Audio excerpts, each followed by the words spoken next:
Hey everyone, welcome to Shiloh Ranch Church. At Shiloh Ranch, we have a lot of activities constantly going on.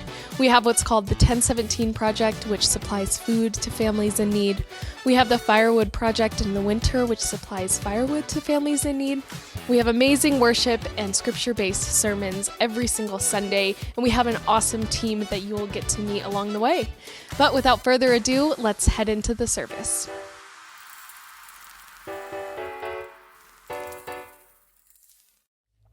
Good morning, Shiloh Ranch Church Online. Levi, thank you for being here with me. Thanks for being here.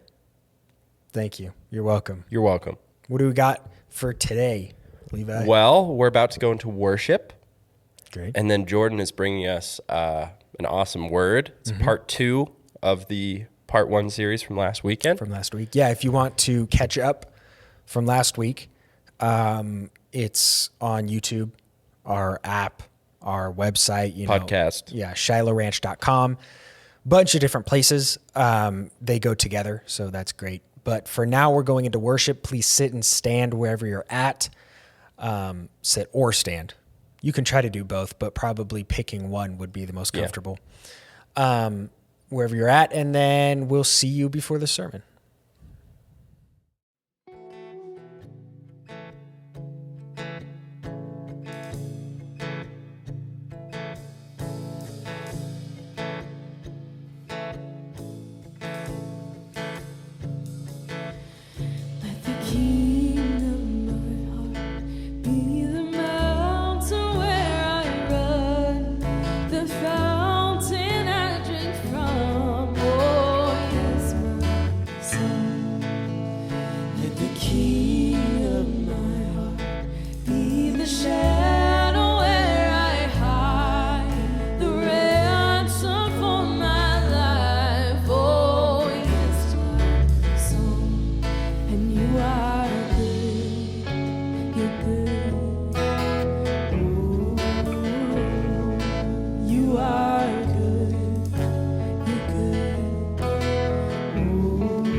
And we're back.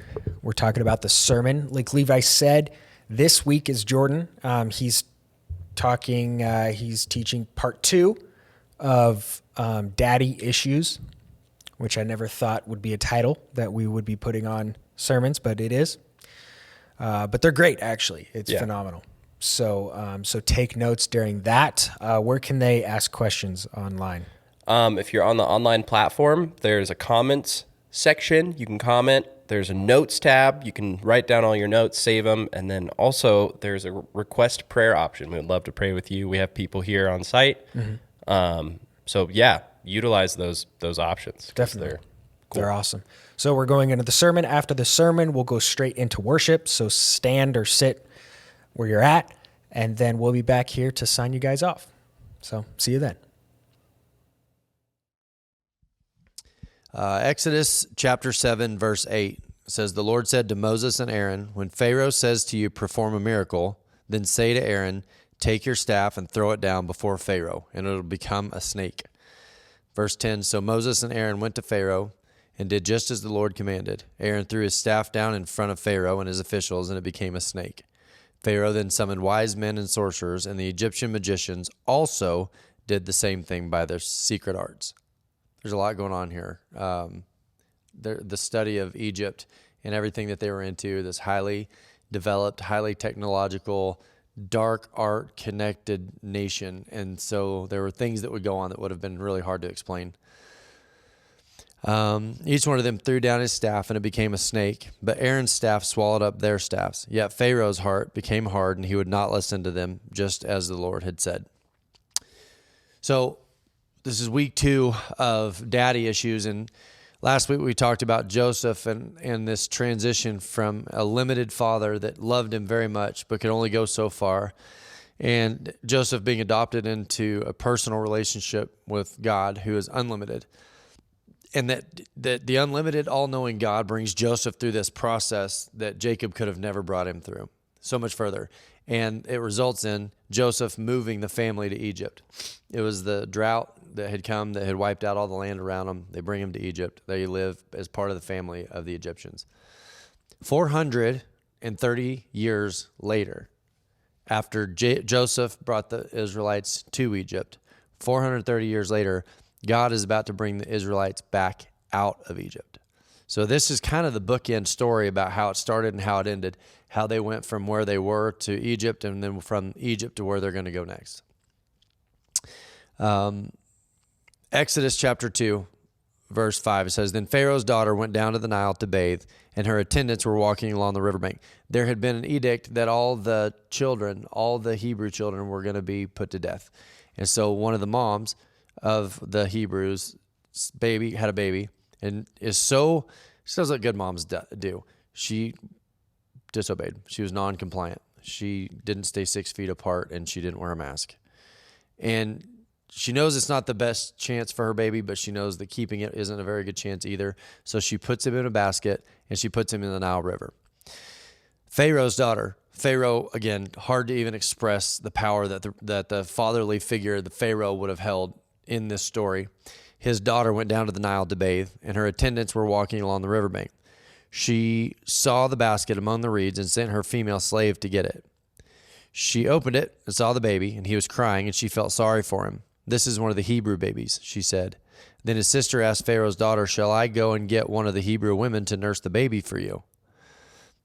Then his sister, so who's his? Moses.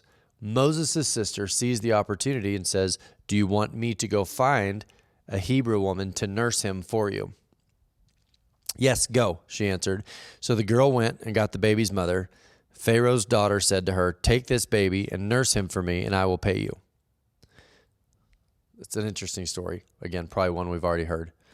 So the woman took the baby and nursed him. And when the child grew older, she took him to Pharaoh's daughter, and he became her son. That's a fascinating part of that story I don't want to miss over. He became her son. She named him Moses, saying, "I drew him out of the water." So already, as a baby, Moses goes beyond his limited father's ability.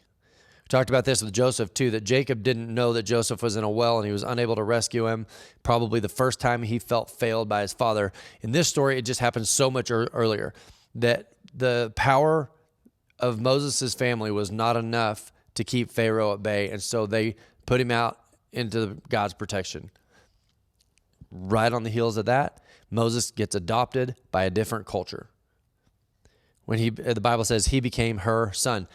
I know that I'm talking about a spectrum here, and I know that when we're talking about daddy issues, I know it's a spectrum. And I think that there would be this knee-jerk if you're a single mom and you're working really hard to keep your family together, to hear a sermon about how valuable the role of a father is. And I don't want to overlook that. I fully get it. What I'm saying is, in a perfect scenario, this is what the call of men is. But throughout the entire Bible, when men fail, God raises women up to step in also. But just specifically, I don't want to spread the sermon so thin that we don't get any value out of it. I specifically want to look at the daddy issues that develop because of the situations Moses was in. Put in the Nile River by his own people, adopted as part of the family, as part of Pharaoh's family by the Egyptians.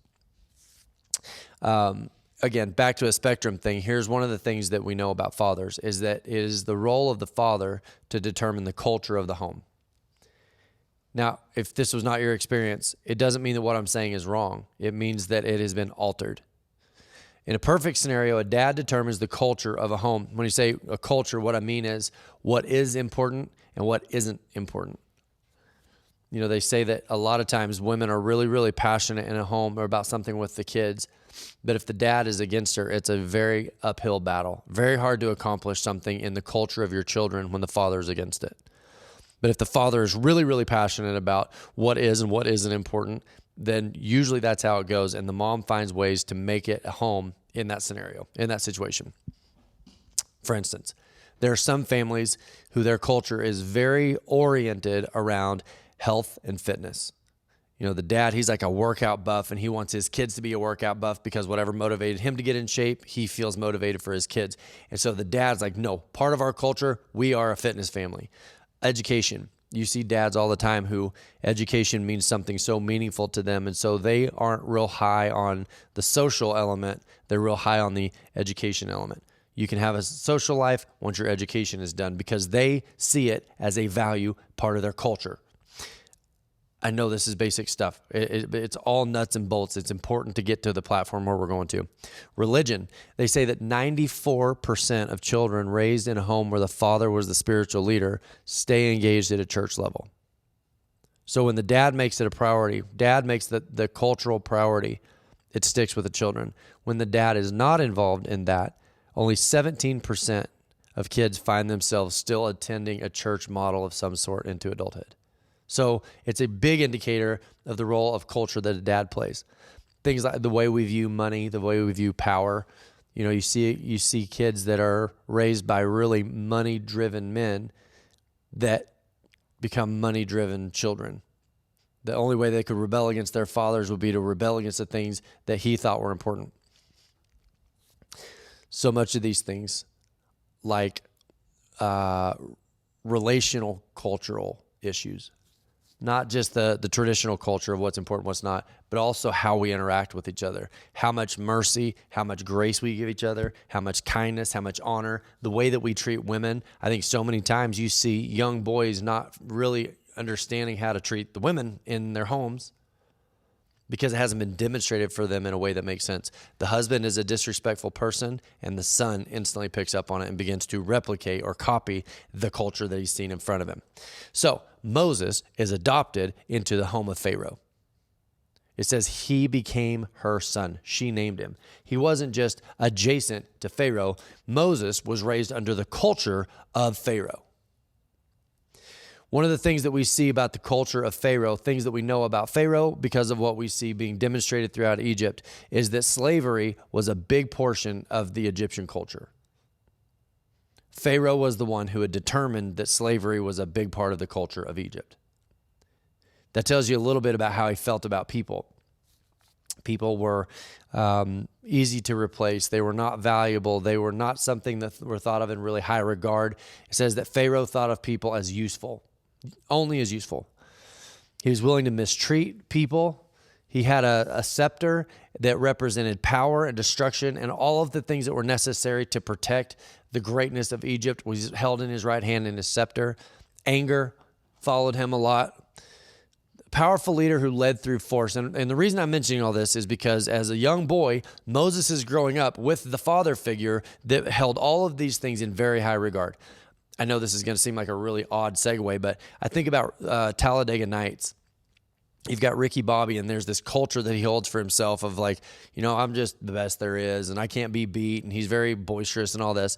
And then you meet his kids, and his kids are just little replicas, just out of control, wild, foul-mouthed little replicas of Ricky Bobby because the dad had set a culture in the home and the kids were living in the culture.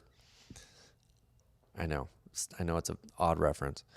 Exodus chapter 2, verse 11 says, one day after Moses had grown up where? Under Pharaoh, under the culture of enforcement and power and punitive and all the things that Pharaoh said were important in the culture.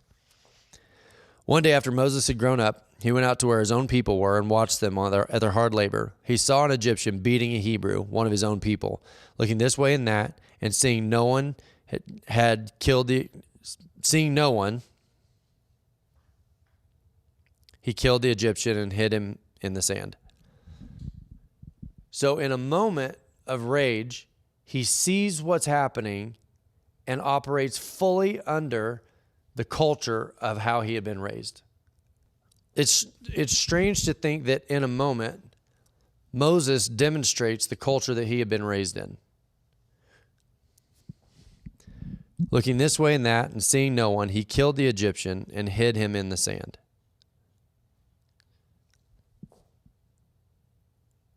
It's a weird thing to understand, the rage that would lead you to murder. I'm fortunate that I've never had to be anywhere really near that.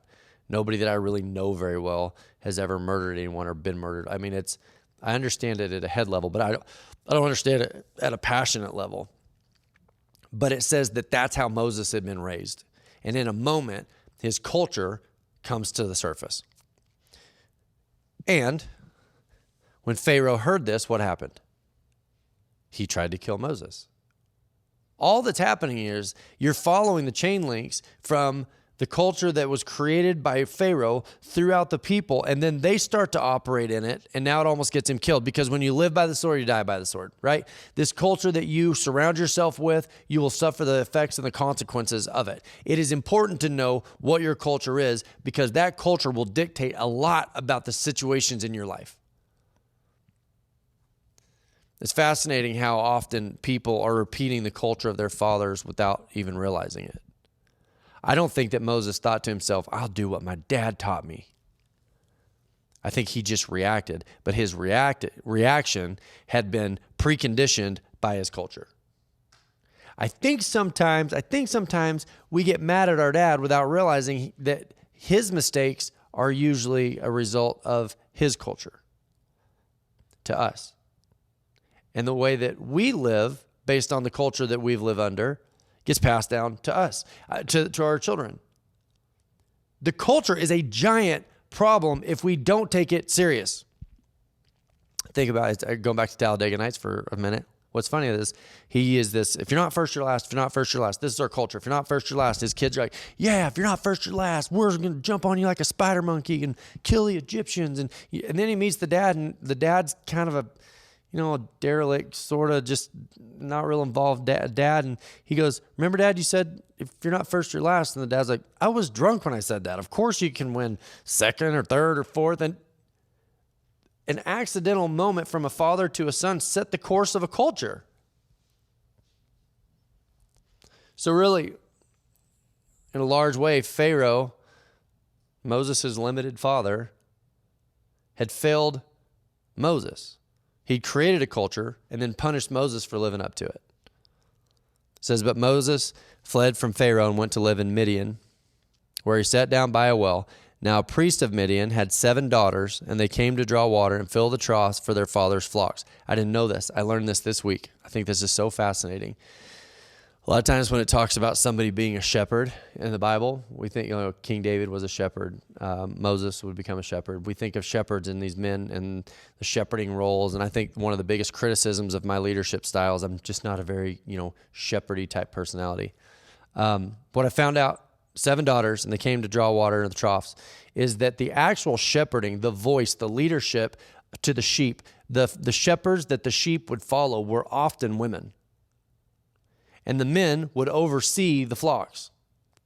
There was a very intimate, personal, day-to-day relationship between the shepherd that were women and the flocks, and they would follow their voices. The sheep would follow their voices. A lot of the times, you go back and you look at the verses that talk about shepherds in the Bible, you can imagine it almost more clearly as what women are. Like the way that my wife shepherds our family. She shepherds the day-to-day stuff. She's overseeing the care. She's the, intimately relational type person with everybody in our family. I understand the concept of shepherding better by understanding her. Not the sermon, but interesting. Remember when Joseph, last week we said that Joseph got sold into slavery and went into Potiphar's house. He found himself under a new father figure, but also under a new culture. That he hadn't just left his home, he had left his culture, and he found himself now in a new culture. New dad, new culture. This is exactly what happens to Moses. The commentators, this is, again, I know I mentioned it last week, but so much of what I'm learning is coming through the Bema podcast right now with Marty Solomon. The guy, he just points to some cool stuff. But one of the things that I know personally is you can't intimidate and force animals in a way that you can people. You can intimidate from a position of power, and people tend to go along with it. Animals don't go along with it quite so well. Your leadership style from Pharaoh, which is attack and beat and punish, doesn't work with a shepherd. It says the shepherd,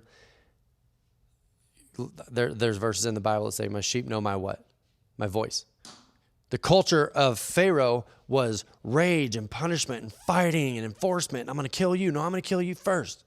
It's a mob mentality. It's a mafia mentality in Egypt. And Moses finds himself now in a shepherding culture and is completely 100% different. Leaders in the shepherding world use their voices and their influence. They don't have a scepter to create enforcement. They have a staff to lead and to help sort.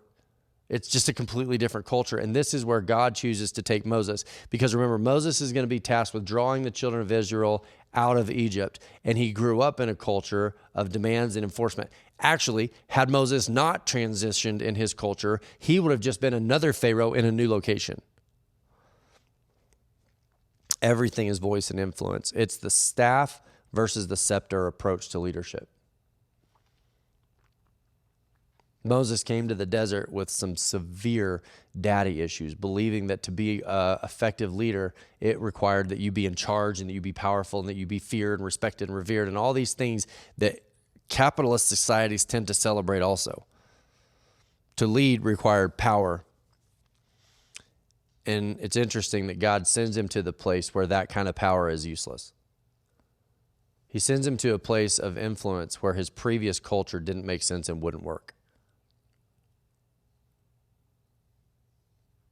Moses wouldn't be empowered to lead until he had fully transitioned out of the old culture. In my home, I think of this. I think of if I was going to be the most effective pastor or leader or husband or father, there's two different cultures in the way that we lead. Even the way that we lead other Christians, the way that we love other Christians. I mean, how often do you hear of Christians going through a hard time and the other Christians are the hardest on them? Some of the most open and loving and accepting environments you can find yourself in are with people that aren't believers because they don't hold themselves to the same standards. There's a broken concept, a culture that has even crept into the church. God didn't relocate Moses to a new land. He relocated him to a new culture. You could say he moved him from Egypt to Midian, but it was so much more than that. He moved him from enforcement and power and rules to influence and voice. From empire to shepherding. Exodus 3, verse 8 says, so I've come down to rescue them. This is God talking to Moses. So I've come down to rescue them from the hand of the Egyptians and to bring them up out of the land into a good and spacious land, a land flowing with milk and honey. Skip to verse 9. It says, and now the cry of the Israelites has reached me, and I have seen the way the Egyptians are oppressing them. So now go. I am sending you to Pharaoh to bring my people, the Israelites, out of Egypt. But Moses said to God, see, I connect to this in a lot of ways because when we left Texas, I was very familiar with how Texas does things, how Texas, runs churches and religions and social interactions. And I understood how the rodeo world there worked and our people. I was familiar with it. I understood it. And I get to Oregon and so much of it's different. The people up here are more community minded, less individualistic. There's just little ways that the culture is different here. And you don't pick it up in an instant. It takes a while before you start understanding kind of how it works. So what God is telling Moses is, I'm sending you back to Texas, to something you're familiar with. You've learned how things are done here, and I'm going to send you back into an old life. I'm going to send you back into an old structure. Moses said to God, who am I that I should go to Pharaoh and bring the Israelites out of Egypt? What he's saying is, I don't have enough power.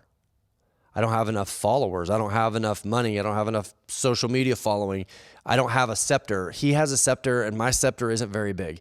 He's got power and enforcement from the old culture, and I don't have any. Instantly, when Moses starts thinking, if the world's going to actually change, if I'm going to actually be a part of seeing change in my family, in my generation, in the things that God's called me to, we instantly go back to our original culture. We instantly think of it in terms of the culture that we were raised in. God said, I will be with you, and this will be the sign to you that it is I who have sent you. When you have brought the people out of Egypt, you will worship God on this mountain. God says it's the culture that you've been submerged in Midian that's going to be the most useful. I'm not calling you back to your old culture. I'm calling you to remain in the new culture, even going back to an old setting. See, I think it's hard even for people like that give their life to God and they're really trying to work on this relationship thing, and they find themselves around old friends to not slip back into old patterns. Like Moses, what brought about the murder of the Egyptian slave was there was a moment of just white hot catalyst that pushed him so far into anger and rage and punishment and murder. And I think that's a little bit of what I'm talking about is like, hey, God's going to send Moses back into an old setting with loyalty to his new culture.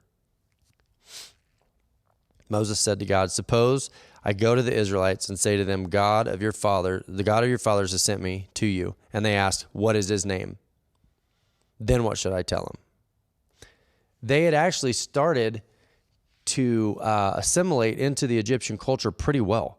It doesn't say that there was this big, giant, loving God culture amongst the Israelites. It says that they lived in Goshen and they were farmers and they were out in this fertile land area and they lived kind of like traveling gypsies out there, and they would move, and it was a traveling lifestyle. But it doesn't say that they lived in cages. So there was a little bit about what the Egyptians had going on that the Israelites had kind of gotten okay with. So when Moses says, I'm going to go back and I'm going to tell them this, who do I tell them that I am? God said to Moses, I am who I am. This is who you are to say to the Israelites. This is what you're saying to the Israelites. I am has sent me to you. Pharaoh was thought of as an intermediary between man and the gods of Egypt. He was this person, and when Pharaoh spoke, he was speaking on behalf of the gods. He was this larger than life, more powerful than imagined figure in Egypt, and this is who they're going to have to go convince or go confront. And Moses goes, who do I tell them that you are? And he says, tell them that I'm not who they think I am, and I'm not Pharaoh. I'm not sending someone to come in and better educate you on your current system. I am sending my person, my shepherd, who's operating under a completely new culture of love and mercy and compassion and influence and voice, not someone who's rage and war and chaos. I'm sending them somebody who understands my nature because of the years I've spent in the desert shepherding, and I'm sending them somebody with my nature, and I will speak to you through him.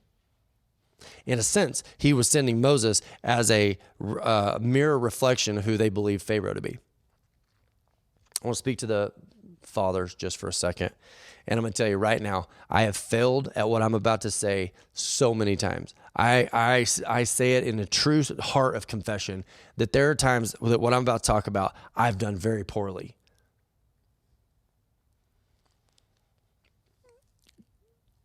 I think that we celebrate the wrong culture because we live in an empire.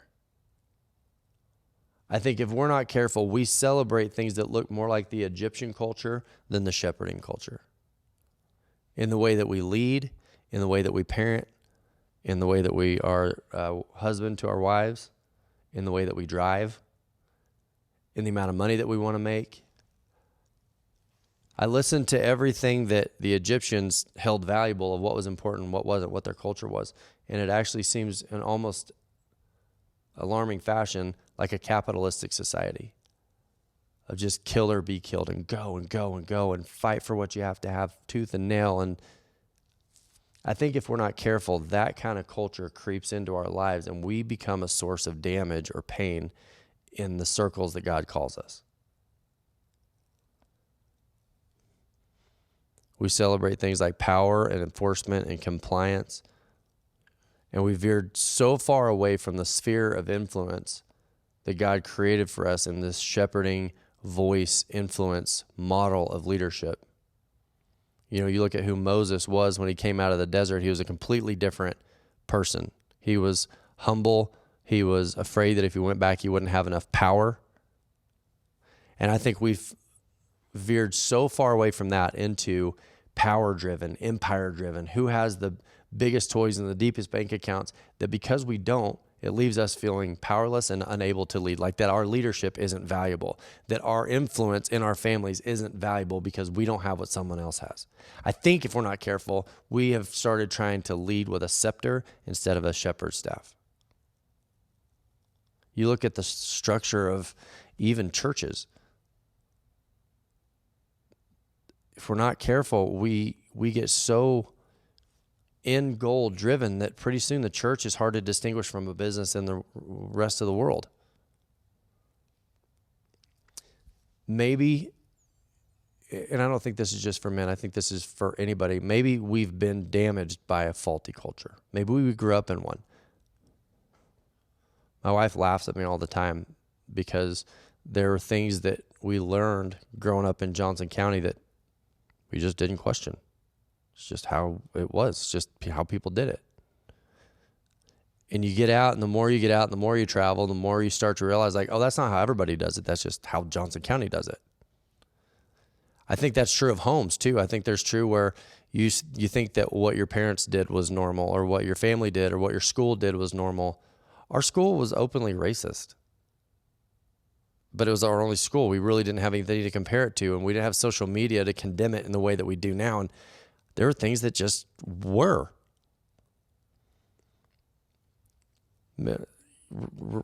Kids that are raised in homes of addiction or abuse or neglect, it would be very easy to get a flawed concept about the culture of our Father. Maybe your parents left you with a really flawed understanding of what a culture of leadership or a family looks like. I think about Moses almost as a victim. I know that sounds weird, but it's like Moses is almost the victim of his culture.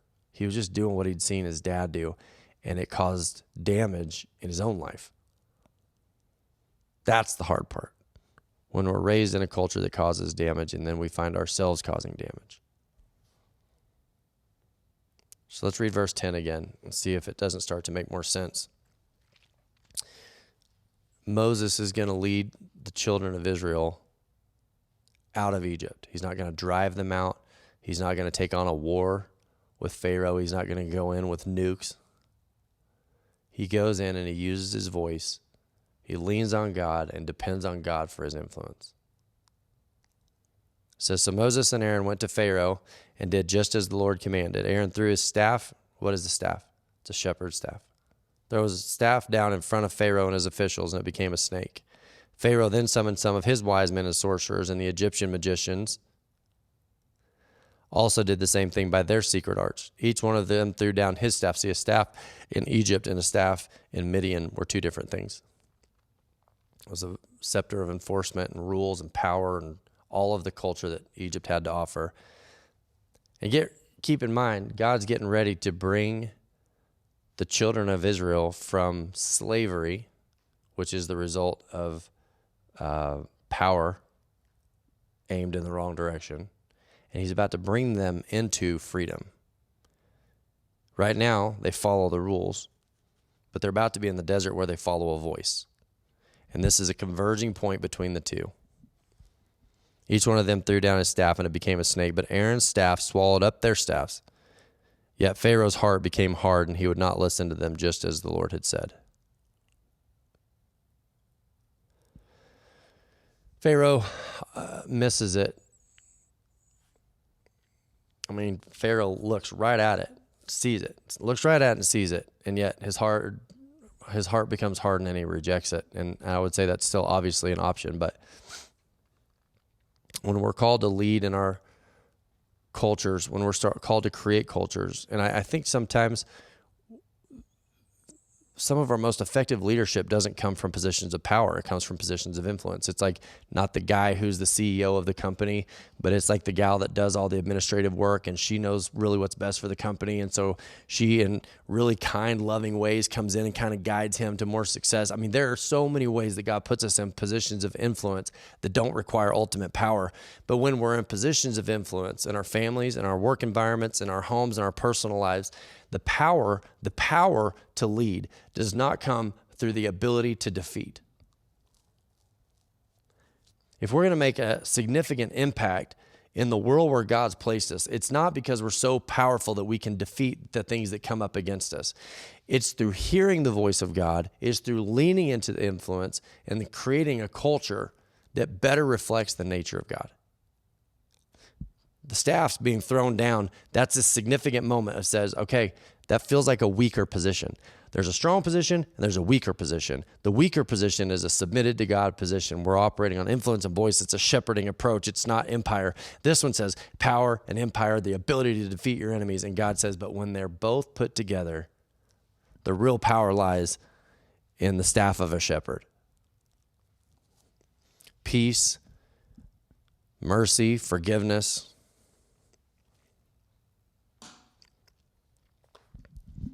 I know that we're going through some changes at Shiloh, and in the last year for sure, maybe year and a half,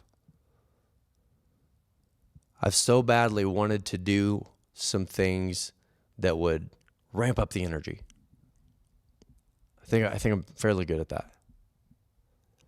But I felt so confident that there was a culture development that we were going through. We were going through a culture development that was exposed by COVID.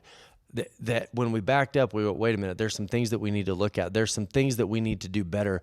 There's some areas, some gaps that we need to fill in. And it's not by being the most dominant church in the area where we can brag about having the most people and, hey, do it right or you're out and we're going to just demand, and it just doesn't fit. But I don't want to be so church-centric that we miss the idea that God is bringing your life, out of whatever culture you were raised in, into the culture that you're going to raise your children in. Sometimes you look at the very best culture that you were raised out of and go, if I could recreate that, that would be awesome. Other times you go, that's not how it's demonstrated for me. Maybe I was raised more in an Egyptian culture, but I want to take the opportunity to make that right. I'm willing to go through the desert periods, the desert times. I'm willing to go through the difficulties of learning how to become a shepherd and trusting the voice, trusting the story, using a staff to encourage instead of a scepter to demand. I think if we get there individually, we get there as a group of people where we can start leaning in and encouraging, really wanting the best for each other, really trusting that God's telling a story here. I think when we get there at an individual level, we all become more healthy as a body of people. We set down our daddy issues that we've carried in from spiritual situations or past experiences or all of the things that we take and replicate and mimic, and we go, whoa, stop. This is where God's leading me. This is what it requires. This is what it looks like. And that's what I'm going to pursue. And that's where the power lies. That's the staff that eats the other staff. That's where the staff eats the scepter. And we see breakthroughs in our lives. And our children benefit from that. Our children remember a family that was raised believing in who God was and watching God being able to miraculously move in ways that we couldn't have moved for ourselves. Let's pray. Lord, I pray that where the limited nature of a limited father comes in. We've all got different father situations. We've all had different parental strife and failure and successes, and it would be so easy to look at who our parents were and give them all the credit or give them all the blame. But God, I think about Moses and how you allowed him to be raised in one culture and then come back and deliver it through another.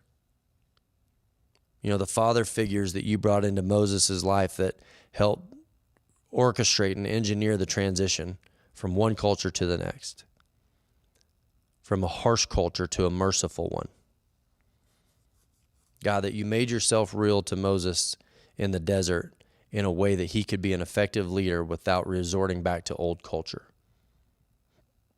You took a man that would kill an Egyptian soldier in a moment of rage, and you turned him into somebody who would lovingly lead the Israelites out of slavery into the promised land. I guess the prayer would be, God, help us to identify the old cultures in our life, the old places of power and demands and anger and rage that are causing damage instead of creating influence. God, for the generation of people coming up behind us, help us to get it right, God, so that they've got a positive culture that they can replicate to their people. Help us to be better parents, be better leaders. Pray in Jesus' name, amen.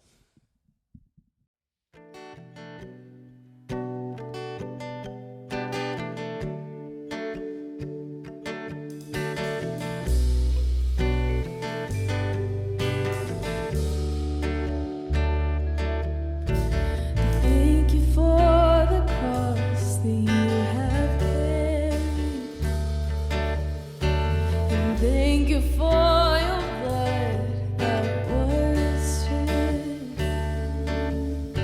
You took the weight of sin upon your shoulders and sacrificed your life so I could live.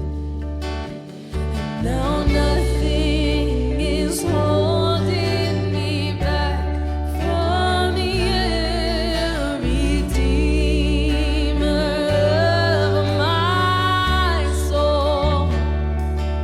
And now nothing can hold me back from you. Your love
again. Now I get to love you in return.